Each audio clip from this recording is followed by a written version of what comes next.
Well, good morning everyone. What is going on today? Welcome to the start of seeding 23. So I'm just out here putting in a bit of triticale.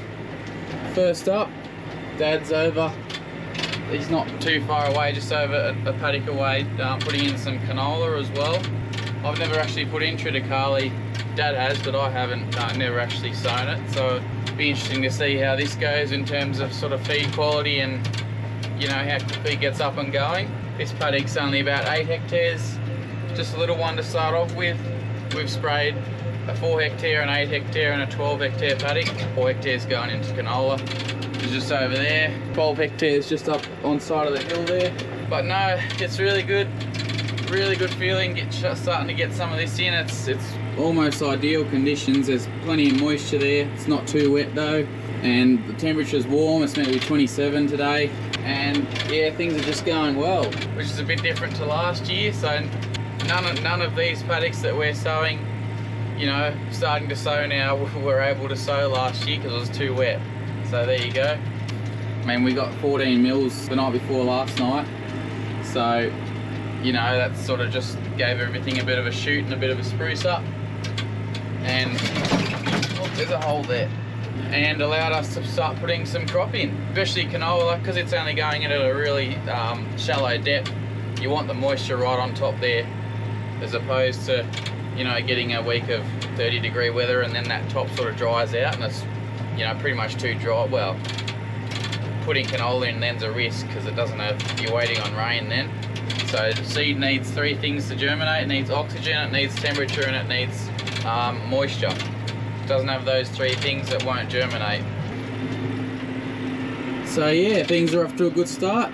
No issues so far. I've done a bit over a hectare now with this paddock. The old John Shearer's going well for an old drill. Dad's got the agro drill, the blue one, pulling that over there with the Deutz. We put all new points on it a couple of days ago. So another thing with canola, because it's such a small seed and you want to make sure your depth's pretty as accurate as you can be.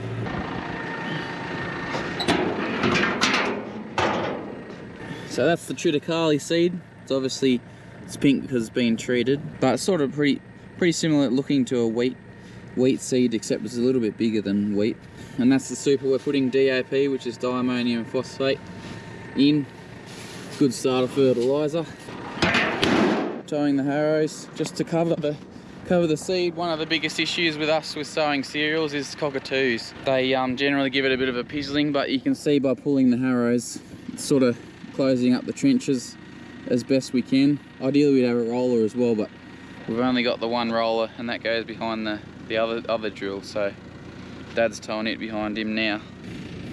Should mention this paddock has been sprayed 3 or 4 days ago, so it is dying. It's not yeah, we're not just sowing directly into this green stuff. There's one there.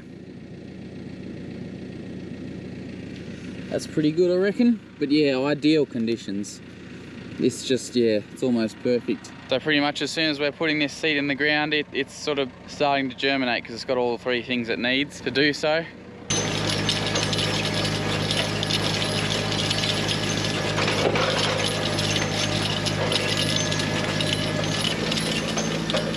So we're sowing these crops in preparation for winter time when you know, grass growth is at a year low and the ewes are growing a lamb inside them, and you sort of want some high quality feed for them. Not only that, also our second cross lambs, we had to hold on to a fair few of them this year just the way we couldn't get any summer crop in.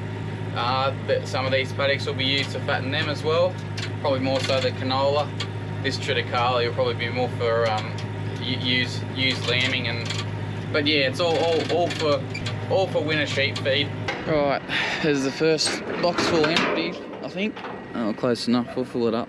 So the triticale is in 40-kilo bags, which does make it pretty easy to check your calibrations, because you know that I know how many hectares I've done, and then it's going out at 100 kilos a hectare, so I know how many bags it should take to fill that up again. Just makes it easy to calibrate when it's in bags like this. Not so easy when it's in bulk. But this seed was pretty reasonably priced at Elders, so that's why Dad got a ton of it. Yeah, it's not something we've, as I said before, I've never grown it, so I don't know too much about it, but pretty interested to see how it goes.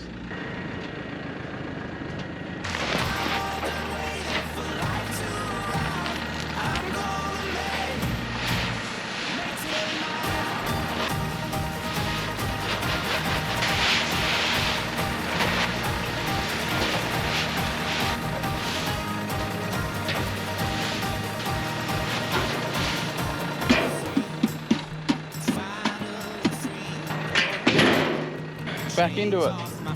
Now I'm starting to see all that I want's waiting for me. I got this feeling of fire inside. Watch me reach up, pull the sun from the sky. I'm only waiting for life to arrive. I'm gonna make So all I'm checking for while I'm going along is I'm just watching the cedar back here and see those two little white lever type things on the edge of the cedar there. They're going up and down, and that's just showing me that the rollers are turning and that there is actually seed and super coming out. So that's the main thing I'm probably keeping an eye on. And also because we're going in as deep as we can with this cedar with triticale, just keeping an eye on the tops of the tubes there, because sometimes, because it's all the way down, the tubes are real bent, and sometimes the seed and super struggles to travel down them because they're bent and it gets caught halfway up. So I'm just keeping an eye on them too. Make sure everything's spinning over here. Apart from that, just keeping an eye on the GPS here. It's telling me how many hectares I've done, so when I get to 5 hectares I know that I've probably got to fill up, or at least check it. I might have 1 or 2 more laps and then I've got to fill up. That's about all that's going on in here, pretty well. So I've nearly done 5. I've done 4.6 hectares so far. Well, I just I just remembered this. If you remember in the last video, there was a noise that was really annoying me, and I couldn't really figure out what it was. I had a look, thought it was inside the cab, but it wasn't really. Then I remembered someone mentioned about the mirror. And bugger me, I got out there and played around with the mirror, and that's what it was. It was making that exact sound. So I've just moved the mirror around a bit more, and it seems to have stopped doing it. So thank you very much. Actually just got bad sort of the past week, so I sort of tightened the screw up there and moved it a bit, and it seems to have stopped it. So there's that fixed. Wouldn't do it all the time, only sort of when you go on at a certain speed, or bailing speed, it would appear. But yes, this is why I always pick up the wire whenever you see it in the paddock. Don't think I'll do it later, because you never will. Can't be good for bearings. Rightio, onto the headlands now. This is the most annoying bit, because you're trying to run the cedar out of seed and fertiliser, because we might not, don't know when we're going to use this cedar next. We'll keep using the other one obviously, but this one, you don't want any seed or super left in, because it's more annoying to clean out than it's worth. So just trying to juggle that a bit. But so these are just all the bits that I've missed on the corners, if that makes sense. So when you turn a corner, you're obviously cutting it and you're missing a bit when you're sewing. So that's all I'm cleaning up now. You might be able to see the bits in front of me there that I'm chasing. You can see it a bit better on the GPS. See those bits on the corners. So that's all we're doing here. But so ideally now, this afternoon you'd want a little bit of rain on this paddock just to sort of wash it in. More so with these seeders, because we haven't got press wheels, and especially me, I'm not towing a roller or anything. You really want to try and get that good seed to soil contact, because that's just going to help with germination and getting the plant emerged out and out of the ground and up and going. If you had press wheels, it wouldn't be such a major issue, but because we don't, ideally in the perfect world we'd get rain and that'd just wash it in nicely. I mean, it's just poked behind those trees now, but there's actually a storm over that way. Fortunately, it doesn't really look like it's coming this way, but you never know. At the moment, these storms are pretty sporadic and they just seem to pop up out of nowhere. So if rain's going to come, it's going to come from that direction.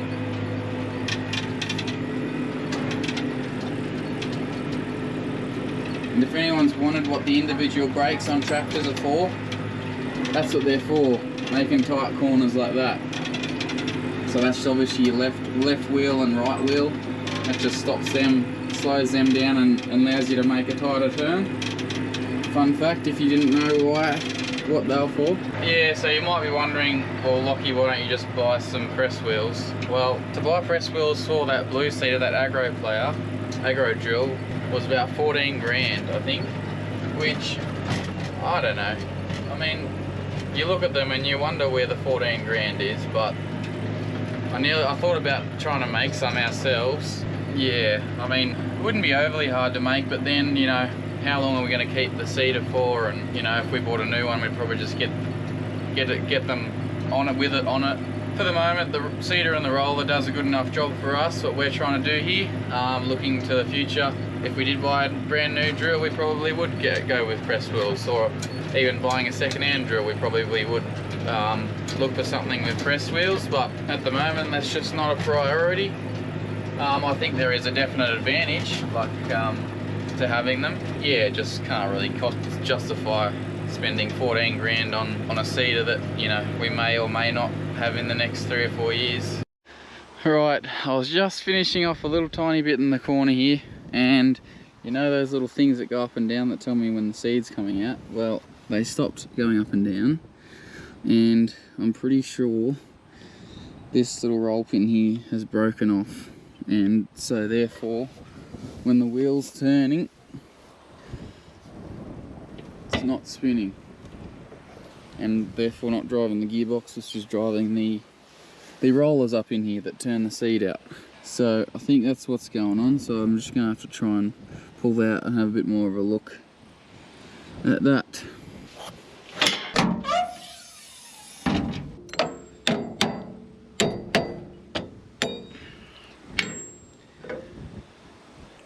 Might have to take it home, I think.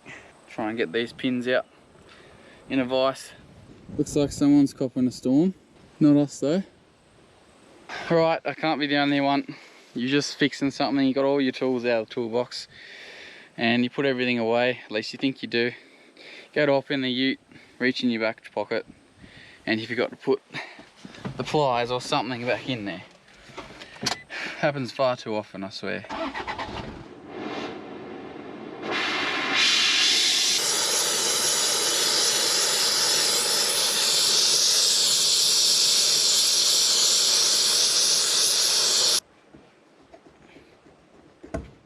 Got him. Oh, machinery. Gotta love it. We'll just take this thing, just in case we gotta buff that shaft a little bit. Yeah, that'll do. Just on my way back out to the tractor, but this is that ryegrass that I sowed with the disc seeder, if you remember, last year. It's going along pretty well. If you also remember, this is where we put the those first cross ewe lambs that we bought. They've been on here. They've just been shifted to the next paddock just to try and, when we got this rain, just to try and give this another shoot and take off a bit. Yeah, it's going really well. It looks nice and healthy, so.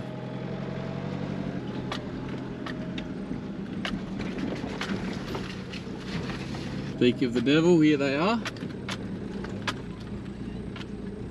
So they're also the ones that we bred ourselves, they're also mixed up with them.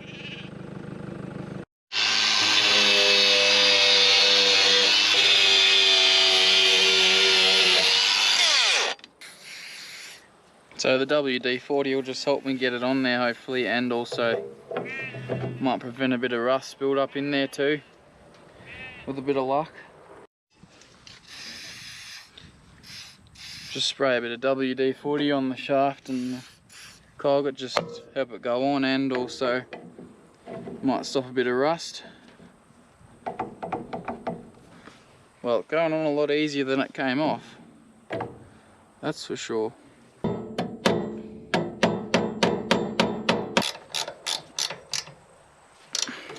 try that, hey? Just make sure there could be something blocking it.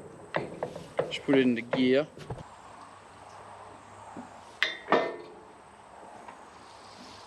So something's blocking the super, and that's what's causing it to break. Right, so I can't really figure out what's going on here. There's something jamming the fertilizer box, whether it's something in the rollers there or if it's in this gearbox, but I'm not gonna pull this apart out the paddock here. So it's just this tiny little corner bit here that I had to do, so I just did it just with the seed on, no fertilizers, just to get it done. And I'll take this back, and then when I get this back to the shed, might take this cover off and have a bit of a look at what's going on in here. I won't do that tonight, I just want to go check some sheep first. So